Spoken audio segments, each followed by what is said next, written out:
পার্বত্য চট্টগ্রাম আজকে ৭১-এর পর থেকে আপনার অশান্ত। এই অশান্তের একমাত্র কারণ হচ্ছে ভারত।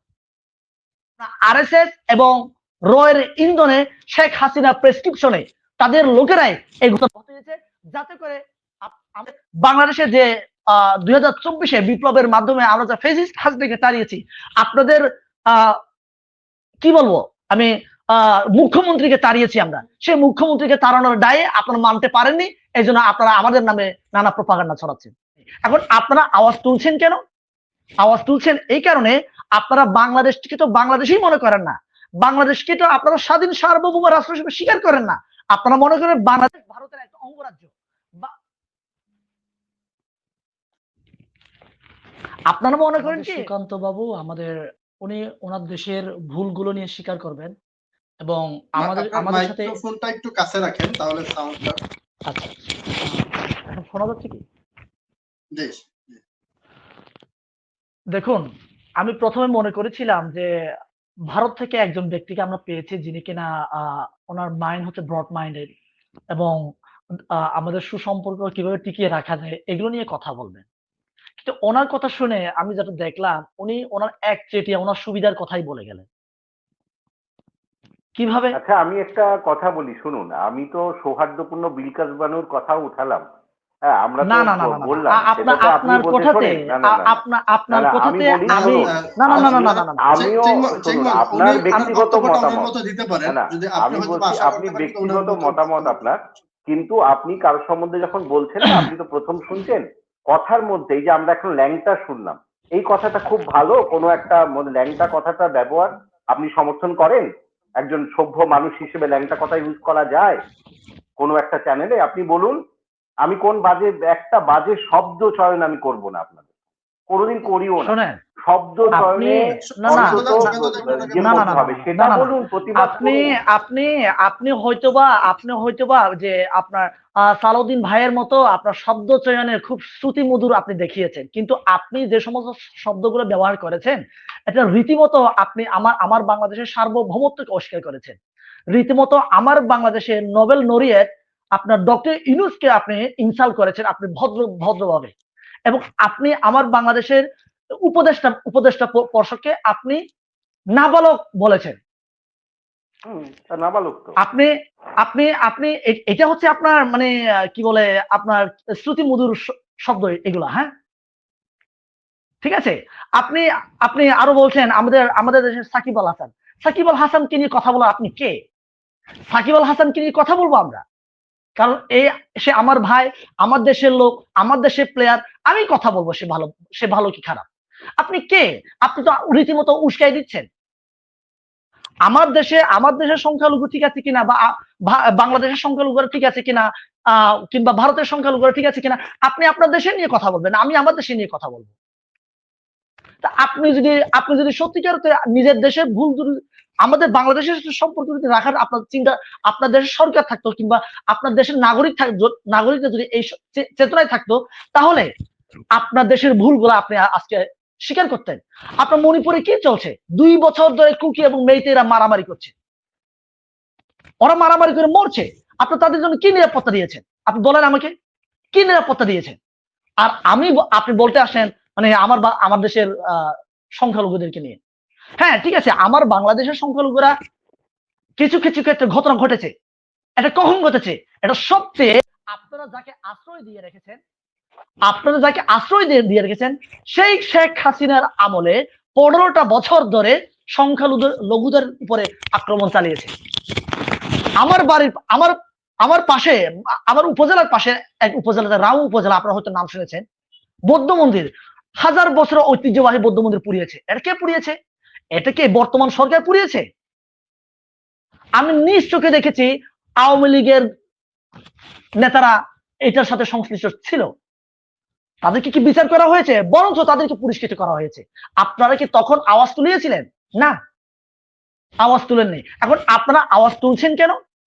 আওয়াজ তুলছেন এই কারণে, আপনারা বাংলাদেশকে তো বাংলাদেশই মনে করেন না, বাংলাদেশকে তো আপনারা স্বাধীন সার্বভৌম রাষ্ট্র হিসেবে স্বীকার করেন না।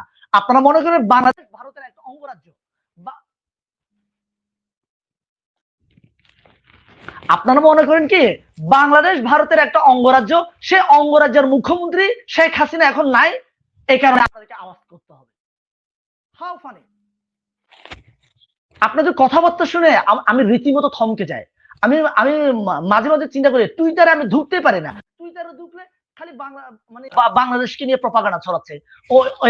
সে অমুক মন্দিরে হামলা করছে, তমুক মন্দিরে হামলা। এটা শেখ হাসিনার আমলে হামলা করা ভিডিওগুলো আপনারা পাবলিশ করছেন।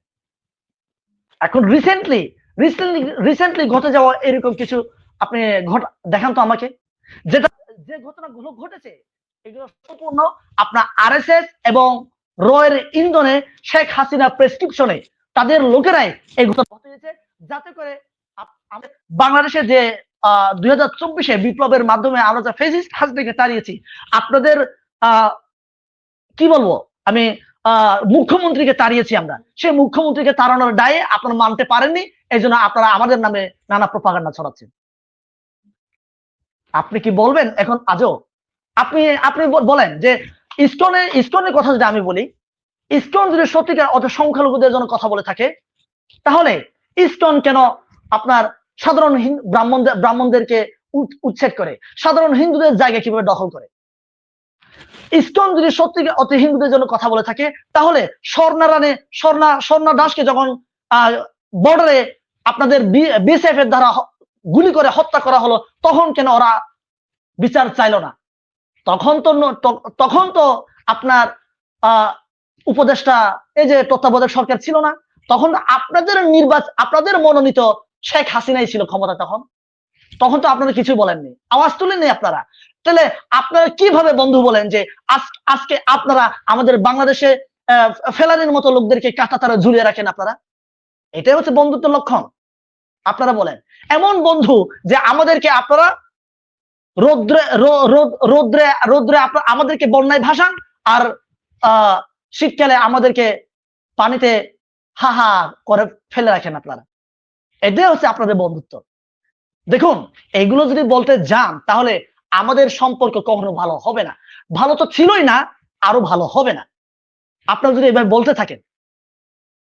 এখন আপনাদের কাছে আমার এই যে প্রপাগান্ডা গুলো ছড়াচ্ছেন, আমি মনে করেছিলাম আপনি একজন রাজনৈতিক বিশ্লেষক হিসেবে দুই দেশের সম্পর্ক কিভাবে ভালো রাখা যায় এই বিষয় নিয়ে আপনি কথা বলবেন, আহ্বান করবেন দুই দেশের জনগণকে। কিন্তু উল্টা দেখলাম আপনি ওই যে শুভেন্দু অধিকারী যেমন প্রপাগান্ডা ছড়াচ্ছে, এই আপনার রিপাবলিক বাংলায় আপনার ময়ূর যেমন প্রপাগান্ডা ছড়াচ্ছে, আপনাদের ভারতের ইউটিউব চ্যানেলগুলো, টিভি চ্যানেলগুলো যেভাবে প্রপাগান্ডা ছড়াচ্ছে, ঠিক সেম প্রপাগান্ডার রোল আপনি মেনটেন করেছেন। আমি এটাই দেখলাম, আমি খুব মর্মাহত হয়েছি। আপনি আমাদেরকে প্রথমে আপনার দেশের গভর্নমেন্টকে আমি বলবো, আপনারা আগে আমাদেরকে স্বাধীন সার্বভৌম দেশ হিসেবে স্বীকার করুন, আগে স্বীকার করুন, তারপরে আসবে সম্পর্ক। আপনারা তো মনেই করেন না আমরা স্বাধীন সার্বভৌম দেশ।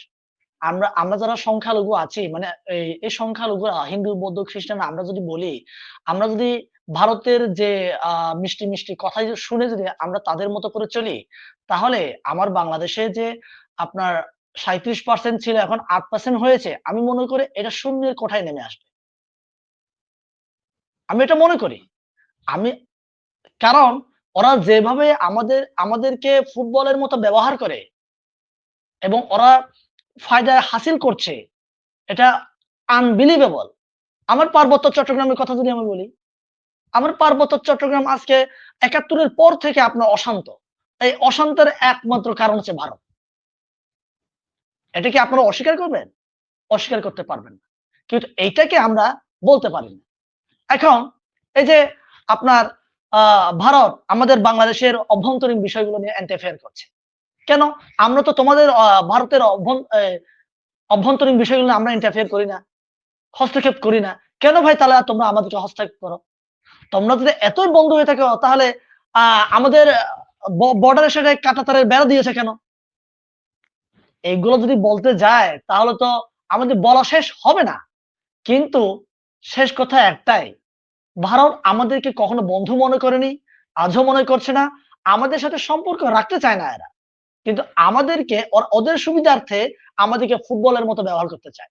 কিন্তু আমরা বুঝে গেছি ভাই, আমরা তোমাদের আর ব্যবহৃত হব না। আমাদের 2024-এর জেনারেশন, আমরা বুঝে গেছি ভারত আমাদেরকে ব্যবহার করছে তাদের সুবিধার্থে। সো সময় আছে, যদি ওরা ভুল স্বীকার করে, ভাই 53 বছর ধরে আমরা তোমাদেরকে অপব্যবহার করছি, আমাদের ভুল হয়ে গেছে, আমরা ভালো সম্পর্ক রাখতে চাই তোমাদের সাথে, সম্পর্ক আমরা রাখবো। কিভাবে রাখা যায় ওটা নিয়ে দ্বিপাক্ষিক আলোচনা হতে পারে, কিন্তু আপনি যাই বলবেন তাই আমাকে মানতে হবে, এইটা তো বন্ধুত্ব সম্পর্ক না।